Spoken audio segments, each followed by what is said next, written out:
Assalamualaikum warahmatullahi wabarakatuh. Pemirsa yang dirahmati Allah, marilah kita sama-sama ikuti tausiah dawuh wejangan dari Romo Kiai Haji Mukhlason Rosyid dari Mojokerto. Semoga apa yang disampaikan nanti kita semua bisa mengambil manfaat dan bisa mengamalkannya. Amin amin ya rabbal alamin. Assalamualaikum warahmatullahi wabarakatuh. Waalaikumsalam warahmatullahi wabarakatuh. Nami kula Cawan, tiang Jawa asli. Inji. Tiang Tubanan mriki. Inji. Sing kula tangletaken wonten 3 ya. Sing pertama niku tentang tawasul atau kirim doa kepada ahli kubur. Nah niku kok napa kok ila ruh badayan jasate kok mboten dikatutaken. Ngoten. Kok ila jasati kok mboten dikatutaken. Badalan tiang sing pejan niku jasate nggih tasik enten sing wutu ngoten lho nggih. Enten sing niku pertanyaan pertama. Jane mboten dawa-dawa nggih. Sing nomor kalih ya. Niku tentang masih enten hubungane nggih meniku tentang salat yang mau ya. Tiang meninggal innalillahi wa inna ilaihi rajiun. Nek kula ketinggalan niku tiang sing pun meninggal niku enten 3 kaya ya. Sing pertama niku ruhe nggih mati, jasate niku dipangan. Uler nggih. Nggih dipangan apa mawon niku nomor 1. Sing nomor 2, jasate nggih pecah secara syariat. Terus badane mboten dipangan ular wutu. Tapi rohaninya insyaallah tetep masih hidup. Sing nomor 3 niku rohaniane nggih balik nang Gusti Allah, jasate nggih balik nang Gusti Allah. Lah niki ya napa tingkatan kados kula niki ya napa wong sing kaya wong kula niki wong syariat. Melok sing endi nggih? Melok sing melok langsung jasate kali roe melok nang Gusti Allah langsung innalillahi wa inna ilaihi rajiun mau utawa melok sing jasate gak kena dicokot tula rohani nang Gusti Allah utawa sing kena dicokot ula tapi rohanine nang Gusti Allah. Lah niki sik bingung nggih. Lah niki sing nomor terakhir niku bab salat niku mau ya enten jalane ku mau. Salat iku nang Gusti Allah nek wis hakikat kados niku mau. Lah niki sing kula tanyaaken tentang salat niku. Salat iku kan nang Gusti Allah. Padahal Gusti Allah iku pun cidak ten urat nadi niki.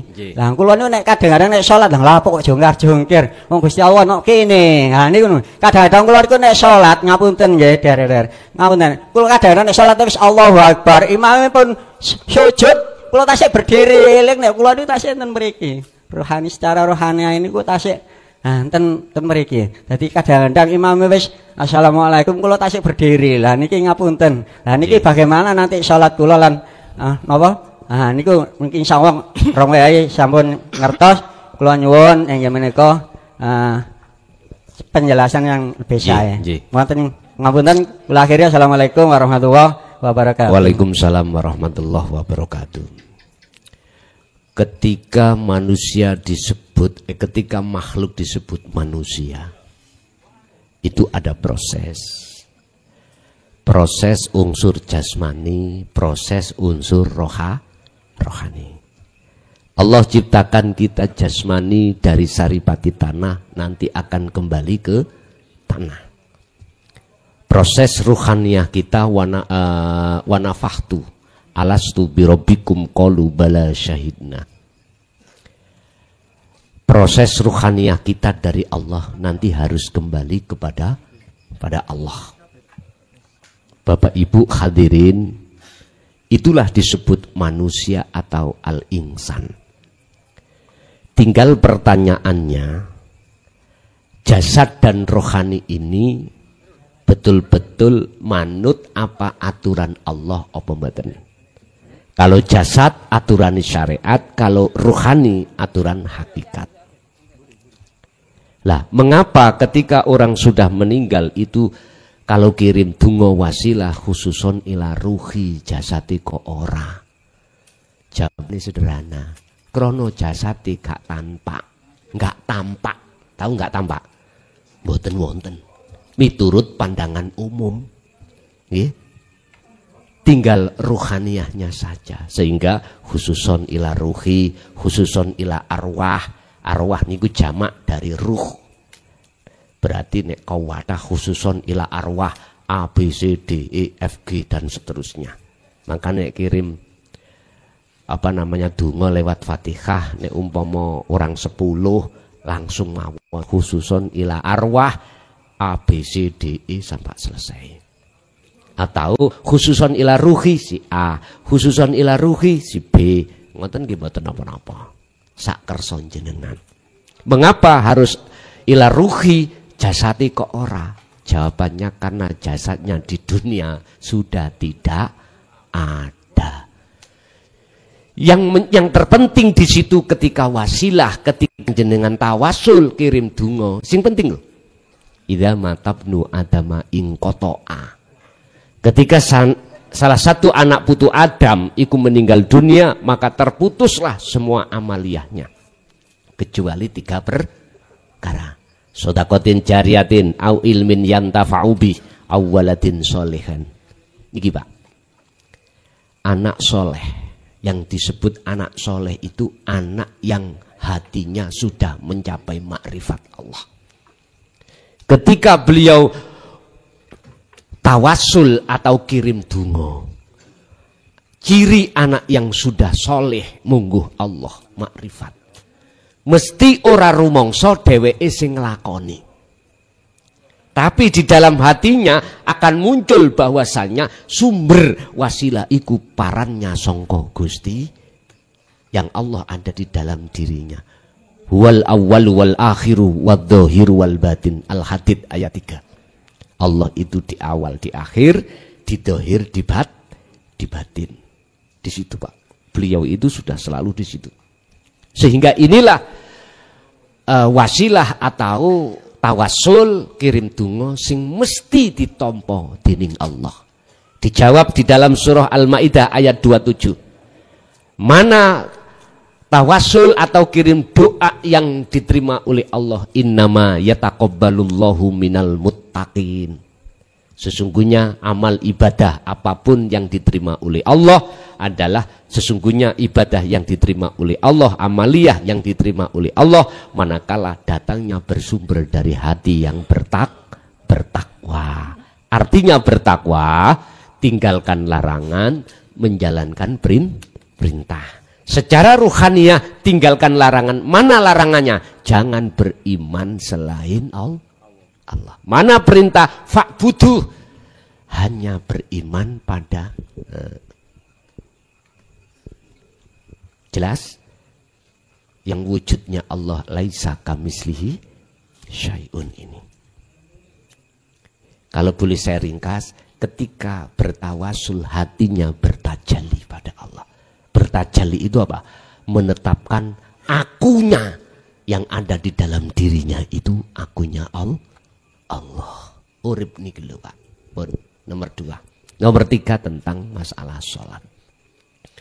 Jenengan mengke ojo heran, tur yo ojo kaget. Nek umpama mangke dalu nanti malam sampai praktekno sholat tahajud dengan hati jenengan iki terus menerus ingat pada Allah terus lali rokaat, jangan heran. Sehingga beliaunya bertanya, bagaimana imamnya sudah salam, saya masih berdiri. Karena yang namanya khasyi'un, hati jenengan iki kesentrongan cahaya makrifat oleh Allah, hati ini dilalaikan dengan urusan selain Allah, akhirnya jenengan lali hitungan rokaat. Bagaimana hukumnya? Ini tidak akan pernah bisa dijawab di dalam syariat, dia salah atau tidak. Nggak bisa. Dimaklumi karena hatinya lalai dengan selain Allah. Kalau boleh saya katakan, yoniki jadab Pak. Yoniki ati sing ditarik Allah ning singgasana Allah sehingga ati iku lalai dengan selain Allah. Bagaimana hukumnya? Secara hakikat, no problem. Nggak ada masalah. Sebab hukumi majedub. Hukumnya orang hati yang lalai pada Allah. Laksana. Lalai pada selain Allah maksud saya. terus hanya ingat pada Allah, laksana jenengan poso Ramadan, awan-awan jam rolas, lali nek poso, jenengan makan sate sak piring. Lali nek poso, hukumi batal mboten? Beda lho Pak, lali ambek ngelali. Beda nggih? Beda. Ketika jenengan dilalaikan Allah dengan selain Allah, artinya hati jenengan iku hanya teringat pada Allah karena Allah dekat pada diri jenengan. Maka hukumnya sholat sampai di mata Allah. Justru sholat yang seperti inilah Pak Bu. Miturut surat Al-Baqarah ayat 238 sampai buka. Hafidhu ala sholawah was sholatil wusta wa qumu lillahi qanitin ay khashi'in. Ada sholat secara jasmani. As-sholawah ay al-maktubah. Sholat yang diwajibkan dilakukan jasad. Ada 5 duhur, asar, maghrib, isya, subuh. Tapi ayatnya tidak berhenti di situ. Was sholatil wusta. Sholat tengah. Niki kalau saya tarik di dalam tafsir syariah, di dalam muhakamah, apakah tafsir Munir, tafsir Mundir, Ibnu Katsir dan lain sebagainya, itu ulama khilaf. Ada yang mengatakan sholat asar, ada yang mengatakan sholat maghrib. Udah. Kalau saya tarik wassolatil wusta, di sini adalah sholat tengah. Secara hakikat adalah sholatnya ruh. Madepi ruh menyang Allah. Apa madepi? Ini wajah tuwaj. Ya, sesungguhnya ku hadapkan wajah ruhku terhadap wajah Allah. Niki. Karena Allah dekat Pak, terasa dekat. Kita merasa Allah dekat. Jadi ya menghadapkan wajah ruh pada wajah Allah. Sinten mawon siapapun jenengan, kalau ruhaniah hati jenengan sudah merasa Allah dekat, bahkan di depan jenengan mesti ati iki gendeng Pak. Gendeng ati iki.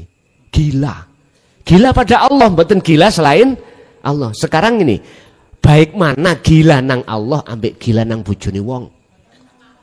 Ayo. Ya jelas lebih baik gila pada Allah. Tapi resikonya jenengan manakala gila pada Allah, jenengan pasti lalai terhadap selain Allah. Dan inilah yang ditunggu-tunggu Pak. Inilah yang ditunggu-tunggu seluruh umat manusia.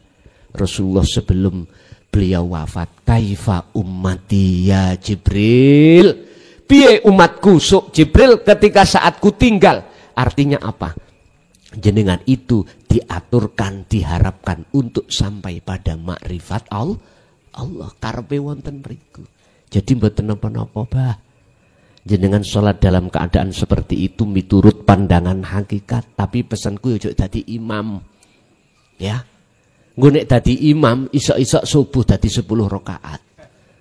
Isok-isok gak salam. Wis dadi makmum mawon ngoten. Itulah tanda jenengan diletakkan Allah di khos. Kalau diletakkan Allah khawasul khawas beda maneh. Ruhaniyah bener lali dengan urusan selain Allah. Tapi akal masih bisa sambung. Oh, aku sih oleh sak rakaat, oleh mboten napa-napa. Sebab khawasul khawas iku ngasto membawa 4 sifat. Sidik, fatonah, tabligh, amanah ada di sini. Kalau khos jadab Pak. Wonge jenenge majedub, kelakuane jadab. Ya niki mboten saged. Nggih, mboten. Masih ada? Monggo. Assalamualaikum warahmatullahi wabarakatuh. Waalaikumsalam warahmatullahi. Nama Riono Tubanan. Ji. Ada mohon penjelasan 3, yaitu 1 masalah kenapa orang-orang waktu penggalian kuburan itu kok bikin ganjel 3 gitu. Ganjel dari tanah. Iku bantali gitu. Nggih. Terus masalah supaya dijelaskan masalah kidambako, dan ketiga masalah istiqraq wakidiyah, istiqraq akadiyah. Demikian, terima kasih atas penjelasannya. Mohon maaf segala kekurangan dan kesalahan. Kami akhiri. Assalamualaikum warahmatullahi wabarakatuh. Waalaikumsalam warahmatullahi wabarakatuh. Istidrak ahadiyah iku ngeten Pak. Ati sampean ono dorongan. Ya. Suhudul wahdah fil kasrah. Ono dorongan bahwasanya semua apa yang wujud iku wujudnya Allah. La maujudan illallah.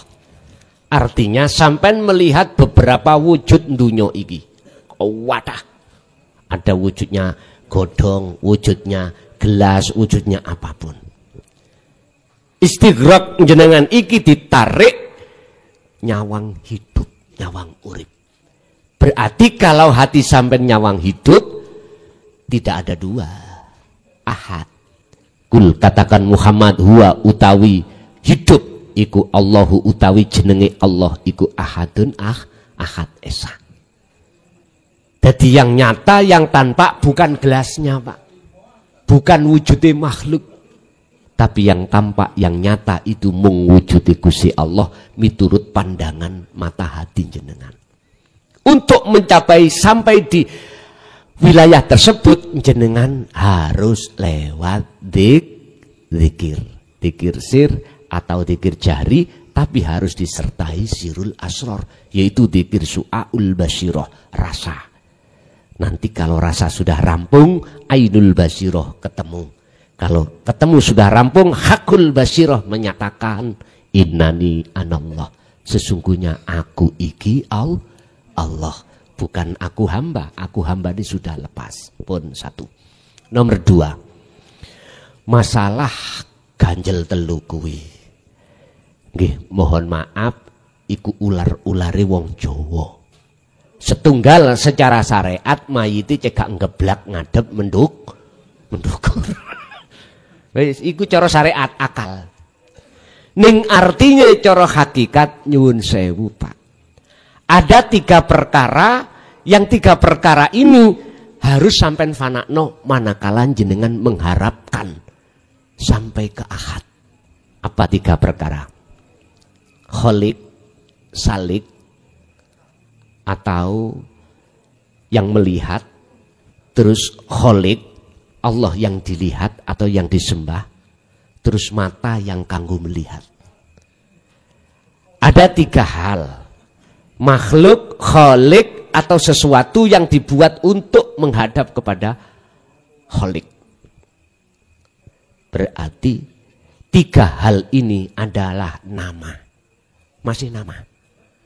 Hei wong Islam, sapa Tuhanmu? Innallaha huwa rabbi wa rabbukum. Surat Maryam ayat 6. Allah pangeranku, oh kholik. Terus makhluke jenengan kali kula. Terus dalane lewat apa? Buat untuk sampai pada Allah, lewat sholat kenal, lewat zakat, pokok ibadah mahdhuf atau ghairu mahdhuf. Itu toriko semuanya, itu jalan itu. Bapak Ibu, dikatakan sudah sampai, maka 3 ini harus tiada. La ibsorun wa mubsorun wa basorun. Itu di dalam hikam Pak, kitab hikam Syekh Ibnu Athaillah dawuh terkait masalah makrifat atau sudah sampai ke ahad. Yang melihat disebut makhluk tadi harus fana. Yang dilihat disebut Allah itu harus fana, karena itu nama. Mata untuk melihat itu juga harus fana, hilang. Terus nama apa? Gak bisa Pak jenengan menamakan. Si iki nomo nopo, niki nomo nopo, gak bisa. Inilah yang dimaksud laisa kamislihi. Kewujudannya Allah itu tidak bisa kau namakan, tidak bisa kau serupakan dengan sesuatu apapun. Cuman harus sampean rasa itu. Jadi 3 harus difanakan. Cuman prosesnya itu harus ada dulu. Ada yang menghadap, ada yang dihadap, ada fasilitas kanggo menghadap. Kalau sudah ditata, nantilah hancur Pak semuanya. Jadi yang namanya apa tadi? Ganjelan tadi, soyo suwe, soyo ilang, hancur. Makanya kuburan kan asalnya munduk, suwe-suwe rak leter, ambles. Ini Pak, iku maknane koyok-koyoke ono ning sejatine ora ono. Wis. Boleh aku iling pertanyaan yang dari Abah tadi belum saya jawab. Matiku dalam keadaan apa? Boleh iling melihat? Mau belum kejawab. Ada 3 kematian tadi bentuknya. Jasad mati, ruhnya mati. Jasad mati, ruhnya hidup. Jasad utuh, terus apa? Roh kembali pada Allah. Kita ada di mana? Ngeten, Pak. Tergantung kita waktu di dunia itu bagaimana. Kalau kita di dunia ini, mohon maaf, taat hukum syariat, tapi ruhaniyah kita itu tidak taat hukum hakikat, maka yang terjadi kita, mohon maaf, sekali lagi mohon maaf, barangkali ini kurang bisa diterima, kami atas nama pribadi mohon maaf yang sebesar-besarnya. Ngeten. Jasad tetap hancur, Pak. Karena jasad kita dari tanah kembali ke tanah. Tinggal ruhaniyah kita bisa kembali kepada Allah apa enggak. Kalau di dunia jenengan ini sudah terang yang namanya alam, maka saya pastikan akan bisa kembali. Ini yang disebut hidup. Ada istilah mukso, Pak. Jasati hilang. Sak roe gak ono, tinggal ulesi. Kan ada. Ini namanya mukso. Ini karena ketika saat di dunia kita punya kasyaf. Kita punya karomah. Ada yang jasadnya wutuh, Pak. Wutuh tuh. Sampai bertahun-tahun wutuh. Ini karena memang kita di dunia, saat di dunia itu punya karomah. Kasyaf. Cuman pertanyaannya, ruh ini nyampe apa ora? Lebih lama mana kita dengan Fir'aun? Fir'aun sampai sekarang yo jasadnya wutuh. Karena dibalsem.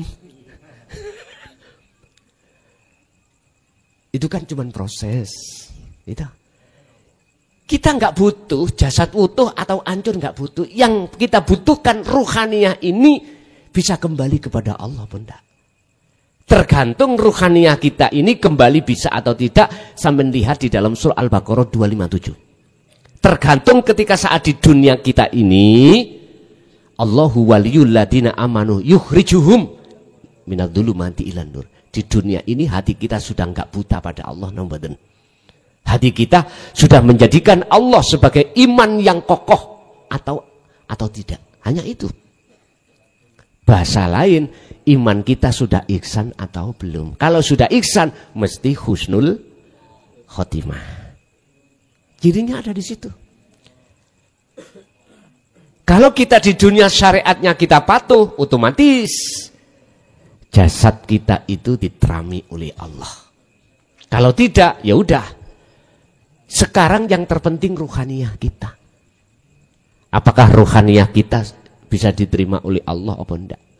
Kalau ruhaniyah kita masih najis, membawa syirik walaupun hanya sebiji sawi, jangan harap ruhaniyah kita itu bisa diterima Allah atau bisa kembali padanya. Syirik itu apa, Pak? Ada iman selain Allah. Contoh tadi saya beriman, ada iman bahwasanya kopi itu bisa memberikan manfaat, memunculkan rasa pahit. Di situ. Ini berarti syirik saya adalah disebut syirik khafi. Syirik yang lembut, lebih lembut daripada air, lebih halus daripada angin.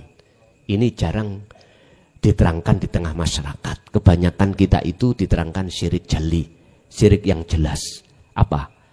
Kita beragama selain agama Islam. Jali. Tapi syirik khafi tidak pernah kita dapatkan karena memang tidak diterangkan. Tergantung kita. Kembali kita mati dalam keadaan posisi yang mana. Yang terakhir tadi adalah mati jasad hancur, ruhaniyah mati.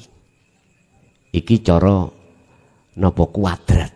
Ketika di dunia kita tidak mengenal hukum syariat, lebih-lebih ruhaniyah kita tidak mengenal Allah kang sejati. Begitu. Terus yang kedua, tadi dari Mbah tadi pertanyaannya saya lupa tadi yang kedua.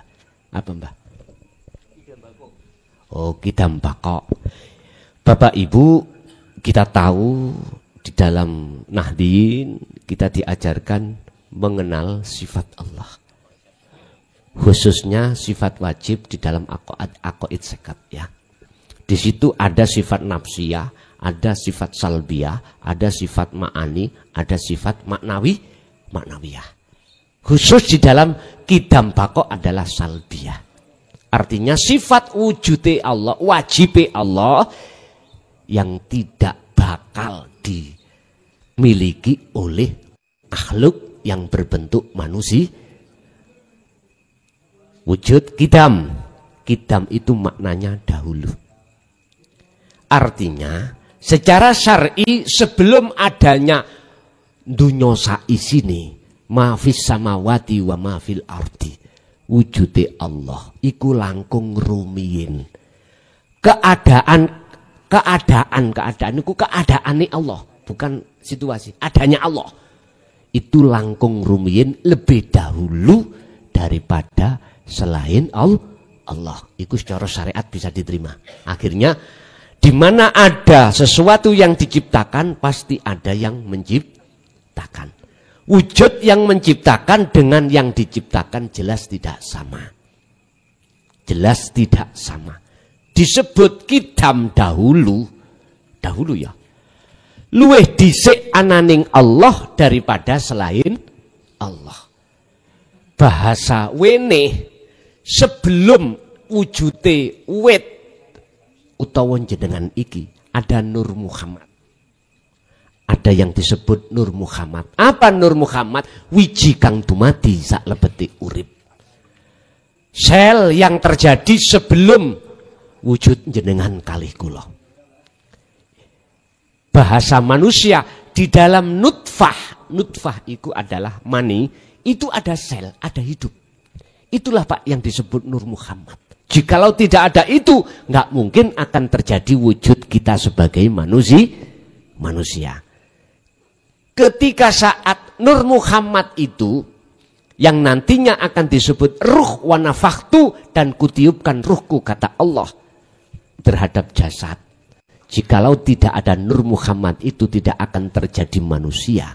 Tapi ketika saat itu ditangkep ke Gusti Allah, sing jenengi ruh terhadap jasad, maka itulah disebut al-insan, manusia. Jadi sing disebut hakikati kidam pada diri manusia yaiku sing diceluk Nur Muhammad yang pada akhirnya disebut ruh. Pun itu kidam. Terus bakok makna murate syariate kekal. Kekal iku manjinge teng pundi? Kekal iku manjinge dateng roh. Roh diunggahno Nur Muhammad diunggahno urip. Allah Subhanahu wa taala. Jenengan mandang dari sisi mana roh dan Nur Muhammad? Kalau memandang dari sisi ahad, maka sejatine Allah yaiku kang disebut wujud kang sejati nyatane Nurullah jenengan kali kula niki. Makanya menungso sak jagat iki akeh banyaknya itu tak terhitung. Ada yang sama Pak? Ada yang sama? Enggak ada. Rupanya enggak ada yang sama. Inilah nanti akan kita membahas sifat wahdaniyah Allah di dalam sifat ma'ani. Ini untuk memahamkan datang jenengan bahwasanya aku Allah, supaya bisa dikenal wujudku terhadap hambaku, maka tak dohirna wujudku kang rupa Nurullah. Wujudnya Nurullah yaiku isi dunya saisi. Tapi ingat, wujudin dunya saisi ini iku duduk wujudku. Bingung tau tambahan? Wis, laksana Allah iku setrum Pak listrik. Supaya jenengan kenal wujudnya setrum listrik, setrum iku ngomong, tak dohirna wujudku rupa cahaya iki. Nur iki. Nur iku berarti wujudku supaya dikenal ambek hambaku makhluk iki. Tapi cahaya iku duduk wujudku. Jikalau kau jenengan manusia pingin roh wujudku kabel setrum demoken. Jenengan lak ngejer gitu, langsung akal sampai lepas. Tapi terasa nikmat. Gak iso sampean gambarno wujude Allah itu. Wujude setrum gambarno bagaimana. Tapi bisa sampean buktekno dengan cara ndemok kabel sing ana setrume. Engko lak jenengan ngejer tapi ojo suwe-suwe, Pak. Game sampean korek suwe gitu ya. Mengapa saya katakan cahaya iku wujude setrum? Karena apabila tidak ada setrum gak mungkin metu cahaya. Tapi cahaya itu duduk wujud sejatine setrum. Wujud sejatine setrum iku bisa jenengan buktikan dengan cara jenengan demok. Di dalam surat Al-Kahfi ayat 110 dibuka. Wa man kana yarju liqa'a rabbih falyamal 'amalan shalihan wala yusyrik bi ibadati rabbi ahada. Barang siapa di antara panjenengan dalam hatinya ada keinginan untuk bertemu Allah di dalam alam musyahadah makrifat, maka dua syarat harus sampean lakoni. Pertama, fal ya'mal amalan sholihan. Setiap detik, setiap napas berzikir jenengan. Yang kedua, wala yusyrik bi ibadati rabbi ahada. Jangan sekali-kali dalam hati jenengan ada iman selain Allah ketika jenengan beraktivitas apapun. Ojo rumongso jenengan ning ati iku makhluk rumongso isok ngene isok ngono, bisa ini bisa itu, punya ini punya itu, buang jauh-jauh itu. Kalau itu sudah kau buang, maka akan muncul di dalam hatimu yang bisa apapun itu hanyalah akunya Allah. Itulah Pak Bakok. Jenengan jadi bakok di dalam diri manusia itu tempatnya disebut ruh. Ruh itu ora iso mati. Ora iso. Ruh yang bagaimana yang disebut ora iso mati? Ruh yang sudah wusul pada Allah. Ruh yang tidak mati, ruh yang disebut ruh yang tidak mati adalah ruh yang sudah wusul sampai pada Allah. Lah bagaimana ruh yang belum bisa wusul kembali pada Allah? Disebut ruh kang mati. Disebut mati itu di dalam alam kegelapan. Wa min waraihim barzakhun ila yaumi yub'atsun. Roh iku mati di dalam alam barzah. Tapi matinya iku tersiksa. Disebut mati karena tersiksa. Lagi kok dibangkitkan. Artinya ditangekno maneh kaya dene suket nalikane ketiga iku mangga ketok sukete sebab enggak ada air. Ketika air hujan datang, maka sukete podo cukul. Lah inilah hari kebangkitan. Artinya, siapapun jenengan kali kula sebelum datangnya hari berbangkit yang diterangkan di dalam syariat, ning dunyo iki bangkitlah ruhaniyahmu dari belenggunya hawa. Sebab kalau tidak bangkit dari itu disebut roh ini roh sing mati. Makanya wong Jawa ngomong batang urip ada di situ.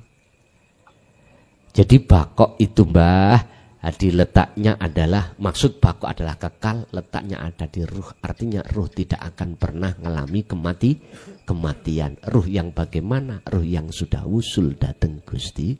Makanya perlu akoid seket iki jenengan pahami. Estu untuk man arafa nafsahu faqad arafa rabbahu. Ngerteni ngenal jati diri jenengan iku sapa? Sejatine sapa? Mengapa di situ barang siapa yang kenal dirinya faqad arafa rabbahu, dia akan kenal Tuhannya. Lah ini lho Pak yang disebut ingsun sejati. Mengke lungguhe ana gunung. Lah sadurunge ngamalno teng mriku ana beatane. Untuk nduduhno njero gelas njabane gelas iku sejatining Gusti. Lah piye carane untuk wusul teng mriku? Untuk bisane wusul teng mriku fastaqomu jenengan ojo leren-leren oleh zikir. Nggih, lanjut.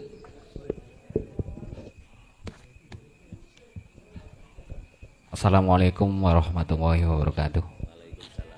Ngapunten Gus, kula badhe tanglet perjalanan rohani ini pun niku napa angsal diceritakaken teng tiang lintuh utawi tiang awam pun ngoten mawon. Assalamualaikum warahmatullahi wabarakatuh. Waalaikumsalam warahmatullahi wabarakatuh. perjalanan rohaninya itu opo angsal boleh diceritakan oleh terhadap orang lain? Jawabannya ada dua. Jikalau jenengan menceritakan itu lepas keakuan diri, rapopo. Karena yang bercerita adalah Allah. Allah tidak bisa kita batasi. Segala apapun yang berkenaan bisa diterima akal atau tidak. In aroda syai'an ayyakula lahu kun, itu urusan Allah. Tapi tidak boleh jenengan menceritakan manakala keakuan diri belum lepas. Itu jawabannya di dalam surah Ali Imran ayat 7. Itu gini. Ayat itu Allah, ayatnya Allah itu ada dua versi. Satu versi muhakamah, dua mutasyabihat. Muhakamah artinya jelas, berarti menurut hakikat, menurut syariat. Mutasyabihat itu gaib, wa ma ya'lamu ta'wilahu illallah. Yang tahu takwilane ayat-ayat mutasyabihat hanyalah Allah. Itulah maksud kalau jenengan menceritakan perjalanan gaib rohania, iku lepas keakuan diri ora popo, sebab iku sejati sing cerita mung Gusti Allah, dan Gusti Allah tidak bisa dibatasi atas kehendaknya. Kemauan Allah siapapun tidak bisa menghalangi atau membatasi. Mungkin bisa dibuka kisah sejarah ketika Allah mau menciptakan manusia. Wa id qala lil malaikati isjudu li adama fasajadu illa iblis. Ketika Allah menciptakan, sebelum menciptakan manusia Adam disebut pertama. Yang namanya Allah itu ngomong nang para malaikat. Hei malaikat, dalem aku arepe nyiptakno menungso ning dunya iki. Malaikat semuanya iku setuju kecuali yang jenenge Ajajil. Yang akhirnya disebut iblis. Iblis ngomong, Gusti, apakah masih kurang kami malaikat semuanya itu tiap saat dan waktu bertahmid, bertahlil, mensucikan atas diri panjenengan? Apa nanti tidak menjadikan tumpah darah di dunia nanti? Langsung Allah jawab, inni a'lamu ma la ta'lamun. Aku luwih ngerti katimbang awakmu iblis. Ajajil. Akhirnya Allah merintahkan seluruh malaikat untuk bersujud kepada Adam. Bukan sujud nang Adami, tapi perintah, atas dasar perintah Allah untuk sujud kepada Allah. Asline ngoten, mboten terhadap Adam, nyembah Adam mboten. Hanya Ajazil yang tidak mau, illa iblis aba wastakbar wa kana minal kafirin. Mengapa iblis itu tadi kok tidak mau? Karena di dalam dirinya iblis ada sifat kesombongan. Akhirnya Allah takok, iblis, apa yang menjadikan kau terhalang tidak mau menjalankan perintahku? Jawabannya sederhana, Pak. Inni khalaqtani minan nar wa khalaqtahu min tin. Gusti, kula sampean ciptakno sangka dene geni, sedangkan Adam dugi tanah liat. Apik pundi kula kali Adam kok kula dikongkon sujud? Niki iblis gak paham, Pak. Kok paham mboten nyembah nang Adam, tapi hormat nang nggone perintahe Gusti Allah. Bukan perkaranya kita menyembah kiblat, Ka'bah, kotak watu, bukan. Kita menyembah terhadap hidup Allah kang nguasai kotak watu. Ngoten lho maksude. Asline wonten mriku. Jenengan dikongkon disuruh diperintahkan untuk birrul walidain. Di hadis di Quran sudah jelas wajib anak bagusi terhadap orang tuh. Syariat jasmani terhadap jasmani. Tetapi hakikatnya rohani terhadap ruhani di situ. Siapa? Allah. Mestinya gitu. Bapak Ibu hadirin jamaah rahimakumullah. Jadi mboten napa-napa lamunon jenengan bercerita itu lepas keakuan diri. Tapi ono resikone, Pak. Apa resikonya? Jikalau jenengan iku bercerita terhadap seseorang orang lain yang orang lain imannya belum sampai di situ, mesti jenengan didoi. Jenengan dilok nih ditolak. Minimal jenengan dilokno sesat. Iku resiko. Padahal ini tujuannya adalah untuk menyadarkan terhadap orang lain yang rohanianya belum sadar. Tapi kalau jenengan cerita terhadap orang lain yang orang lain itu sudah satu level terhadap jenengan, nggak ada resiko. Justru malah nambahi iman tauhid sampai datang Allah. Saya ini Pak Bu sudah berjalan 24 tahun. Menceritakan atau mengkisahkan atau membahas tentang ketauhidan iki 24 tahun. Saya secara manusiawiah bisa memetak-metak. Piye cirinya orang yang tidak mau menerima alias menolak? Mana cirinya orang yang menolak? Itu jelas, Pak. Apa yang terjadi? Yang kudapatkan lebih banyak cacian daripada pembenaran. Lebih banyak penolakan daripada peneri. Padahal ini saya berhujah dari Al-Quran dan Al-Hadis. Apalagi saya tidak berhujah dari Al-Quran dan Al-Hadis, nggak akan diterima alias ditolak mentah-mentah. Wong hujahnya itu dari Quran hadis saja ditolak. Apalagi tidak lah. Tapi tidak menjadikan saya ini mundur ke belakang, tidak, tetap. Bahkan mohon maaf Bapak Ibu, saya sampai di penjara 3 tahun, 2010, 11, 12, tetap tidak menjadikan saya mundur sampai detik niki. Anggite enak-enak gitu tak? Seperti ini sudah enak. Sejarah kisah luar biasa Pak saya. Bahkan pernah tokoh-tokoh mau mengusir dari kampung halaman. Dan itu tidak menjadikan saya mundur, tetap kami sampaikan. Artinya, ternyata orang yang pertama kali menolak itu dasarnya tidak paham. Kalau sudah paham, pasti menerima. Nyun sewu, bukan perkarane sate wedhus itu menjadikan bahaya, enggak. Karena kita sendiri ada penyakit darah tinggi. Terus makane israf luwih-luwihan. Ya iku sing dadekno naiknya darah tinggi, bukan satenya. Laksana apa yang ku sampaikan, hidangan makanan. Kalau dirasa enak mesti jenengan iki terus ingin memakan. Kalau rasanya itu tidak enak, jelas menurut sampean tidak akan dimakan.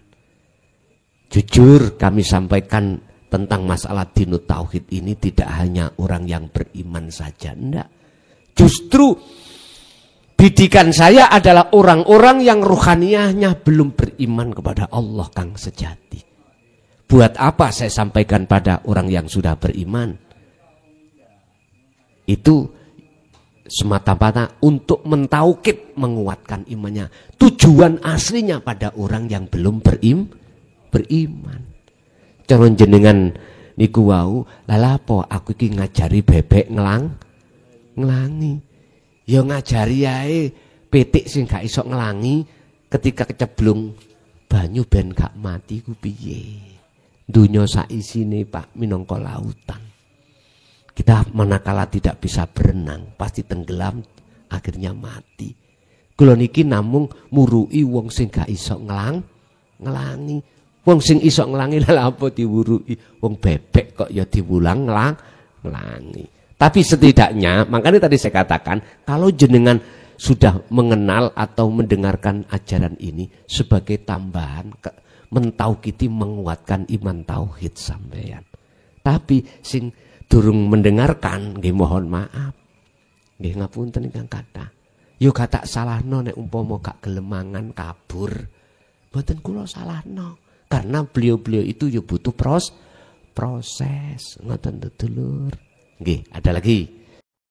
Pemirsa yang dirahmati Allah, demikian tadi tausiah dari Romo Kiai Haji Mukhlason Rasyid, pengasuh Pondok Pesantren Jaya Baru dari Bangsal Mojokerto.